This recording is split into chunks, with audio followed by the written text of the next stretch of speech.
یہاں سے ثابت ہوتا ہے کہ استغفار رزق کو بڑھاتا ہے. اگر کسی نے اپنا رزق بڑھانا ہے تو وہ استغفار کو پکڑ لے.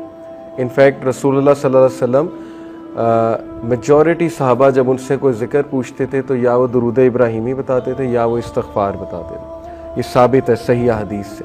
تو استغفار کے بارے میں ایک حدیث یہ بھی آتی کہ رسول اللہ صلی اللہ علیہ وسلم نے فرمایا کہ جو شخص استغفار کو کانسٹنٹلی اپنا لیتا ہے, بہت زیادہ کانسٹنٹ استغفار کرتا ہے, اللہ will make a way out of him from every difficulty. اللہ تعالیٰ اس شخص کے لیے ہر مشکل سے کوئی راستہ نکال دیتا ہے. تو میں نے خود بھی پرسنلی اپنی لائف میں دیکھا, I'm sure کہ آپ لوگوں نے بھی دیکھا ہوگا کہ جو بندہ بہت زیادہ استغفار کرتا ہے اس کے معاملات آسان ہوتے ہیں, اور جو بندہ جتنے گناہوں میں پڑا ہوتا ہے اور استغفار جو ہے نہیں کرتا ہے تو پھر ظاہر ہے کہ اس کے معاملات پھر بہت تنگ ہو جاتے ہیں, اس کی لائف بہت تنگ ہو جاتی ہے.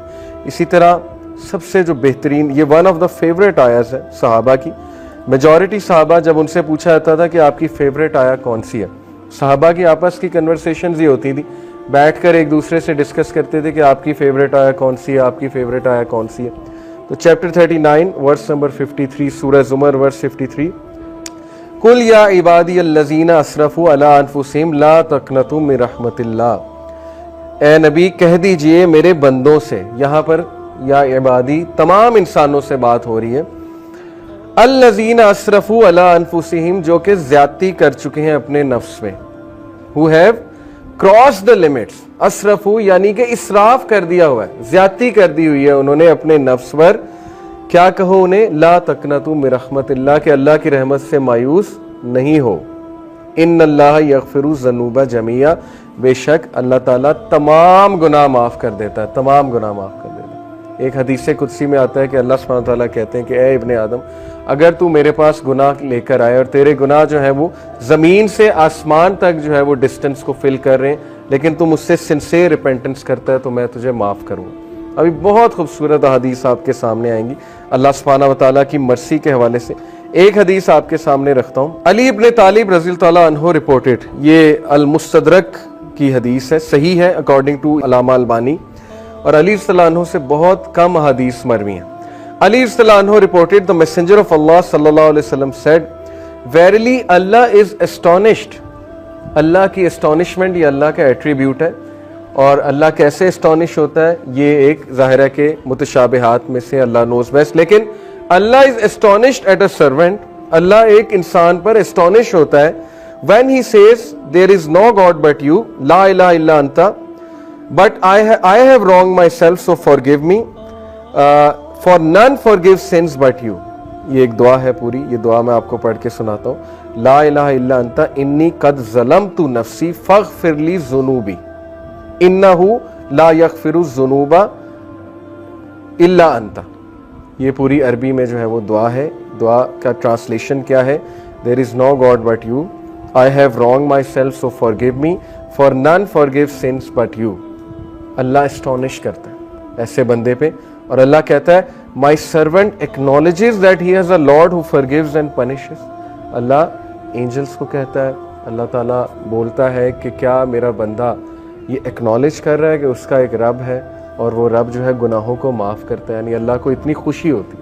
اسی سے ریلیٹڈ ایک اور حدیث ہے کہ جب ایک گناہ گاری, صحیح بخاری کی حدیث ہے, جب ایک گناہ گار شخص اللہ سے گناہوں کی معافی مانگتا ہے تو اللہ کو اس طرح کی خوشی ہوتی ہے جیسے ایک انسان جس کا کیمل ڈیزرٹ میں لاسٹ ہو گیا تھا اور وہ اپنے کیمل کو ڈھونڈ رہا تھا, اور اس کیمل پہ سارا سامان تھا, اس کیمل پہ پانی بھی تھا, اس کا باقی بھی دیگر سامان تھا, اور اچانک اسے دور سے وہ کیمل چلا نظر آتا ہے تو وہ خوشی میں آپے سے باہر ہو کر جو ہے وہ یہ کہتا ہے کہ اے اللہ میں تیرا رب ہوں اور تو میرا بندہ ہے. یہ حدیث کے الفاظ ہیں, یعنی خوشی میں اس طرح کے الفاظ کہہ دیتا ہے. تو اللہ تعالیٰ کو اس لیول کی جو ہے وہ خوشی ہوتی جب گناہ گار بندہ اللہ سے بات کرتا ہے, جب گناہ گار بندہ اللہ سبحانہ و تعالیٰ کو پکارتا ہے.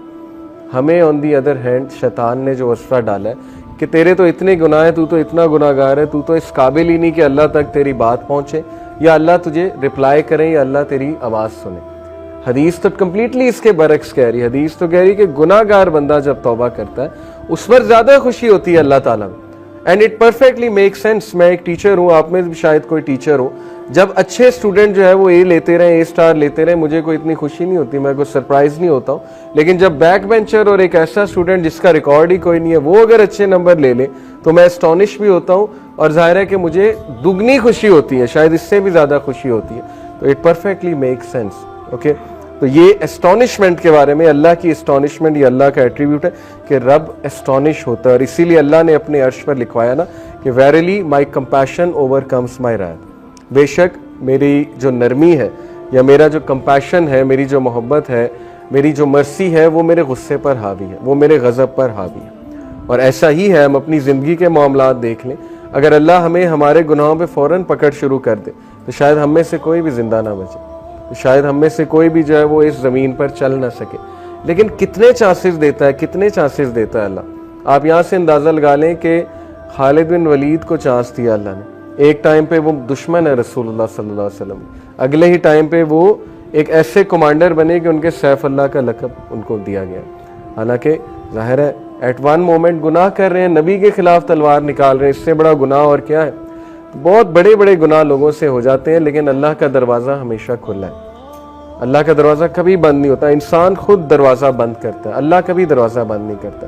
اوکے، سو اس کے بعد میں توبہ کی کنڈیشنز کے بارے میں آپ سب سے بات کرنا چاہوں گا. بہت ضروری ہے کہ چونکہ توبہ ایک بہترین عمل ہے، بہت بڑا عمل ہے، یہ ہمارے باپ کا عمل ہے، حضرت آدم علیہ السلام کا عمل ہے. تو اٹ از امپورٹنٹ کہ ہم جانیں کہ سنسیئر ریپینٹنس ہوتی کیا ہے. اس سے پہلے ایک اور حدیث میں آپ کو سنا دوں، سنسیئر ریپینٹنس کی انشاءاللہ بات کر رہے ہیں. سن ڈیو ٹو ڈیزائر، ڈیزائر کی وجہ سے سن اور ایروگنس کی وجہ سے سن، یہ دو مختلف چیزیں، یہ سمجھ لیں. ابو نعیم رپورٹڈ، یہ حلیت الاولیاء ایک کتاب ہے بہت زبردست، اس میں سلف کے واقعات موجود ہیں.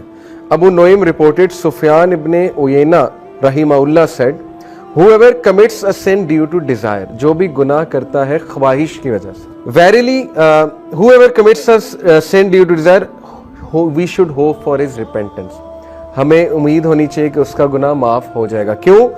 verily آدم علیہ السلام disobeyed due to desire and he was forgiven، کیونکہ ہمارے باپ آدم علیہ السلام نے ڈیزائر کی وجہ سے، ڈیزائر تھی نا کہ اللہ نے منع کیا ٹری سے نہیں کھانا، سیلف کنٹرول ظاہرہ لوز ہو گیا فار واٹ ایور ریزن، اور ڈیزائر کی وجہ سے جو ہے یا کیوریوسٹی کی وجہ سے ہے گناہ کر بیٹھے. تو انہوں نے کہا کہ انہوں نے سفیان ابن عیینہ نے کہ اگر کوئی شخص ڈیزائر کی وجہ سے گناہ کرتا ہے تو اس کی معافی ہے. But if a sin is committed due to pride and arrogance then fear that the perpetrator may be cursed. لیکن اگر کوئی شخص متکبر ہو کر، اور جیسے فرعون تھا، انا ربکم الاعلی، تکبر، ایک تو گناہ کر رہا ہے، بچوں کو مار رہا ہے، آگے سے اعلان کر رہا ہے کہ میں رب ہوں، میں زندگی دیتا ہوں، میں موت دیتا ہوں. تو یہ والا جو سن ہے اس کے بارے میں ہے کہ that person will be cursed.